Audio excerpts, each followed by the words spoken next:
Kanpur police चाहे लाख दावे कर ले, लेकिन उनकी लापरवाही सामने आ ही जाती है। जहां अधिकारी घटनाओं को छिपाने के लिए खुद लापरवाही कर रहे हैं, ऐसा ही एक मामला कानपुर कोर्ट से सामने आया है। जहां थाना सचेंडी पुलिस से न्याय न मिलने पर पीड़ितों ने कानपुर कोर्ट का दरवाजा खटखटाया है और अब कोर्ट ने मुकदमा दर्ज करने का आदेश भी दे दिया है।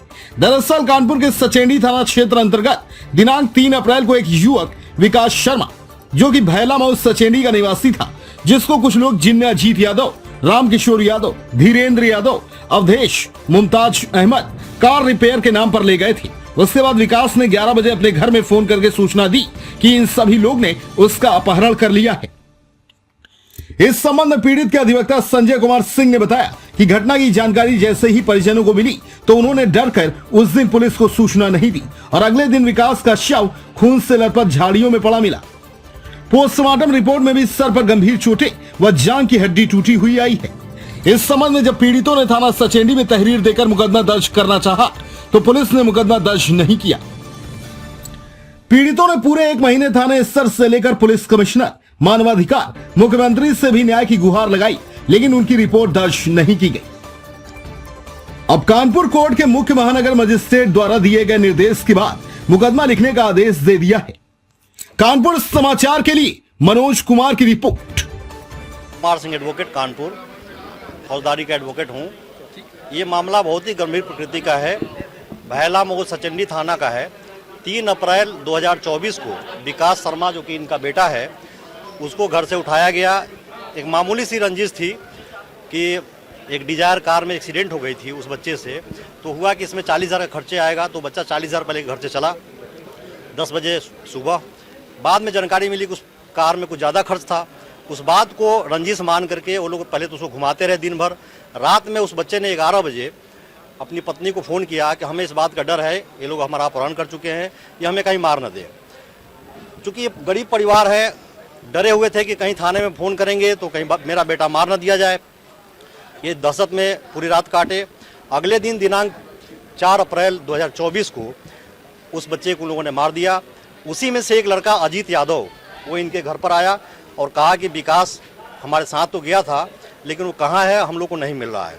तो ये लोग चूँकि रात में आशंकित थे, डरे हुए थे, वो उसके साथ गए। जब साथ गए तो इनके मकान से 700 मीटर की दूरी पर उसकी लाश बरामद हुई। सबसे बड़ी बात यह है कि पहले तो वो घुमाते रहे, रंजिश मामूली थी, अपहरण करके उसकी हत्या की गई।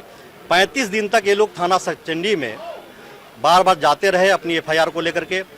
पोस्टमार्टम हुआ, सब कुछ हुआ, लेकिन इनकी एफआईआर नहीं लिखी गई।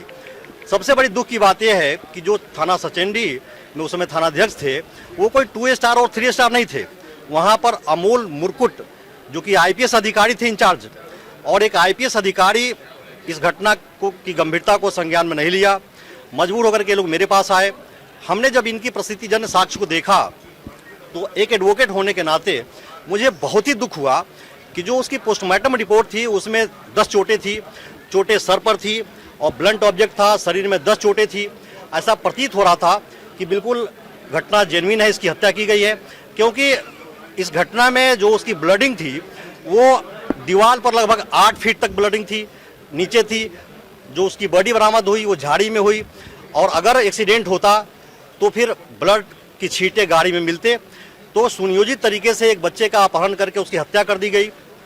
जब हमने इस मामले को माननीय सीएम कोर्ट में रखा तो ताजुब की बात है कि जिस घटना को 35 दिन तक पुलिस समझ नहीं पाई, माननीय सीएम महोदय ने इस घटना को 5 मिनट में इसको एफआईआर दर्ज करने का आदेश किया।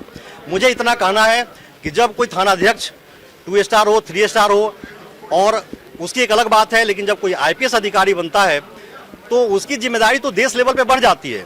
एक आईपीएस इस निर्मम हत्या की घटना को गंभीरता से नहीं लिया, टालता रहा और पीड़ित परिवार से कहता रहा कि देखिए चुनाव का माहौल है, इस समय हम ऐसी कोई जोखिम नहीं लेना चाहते हैं।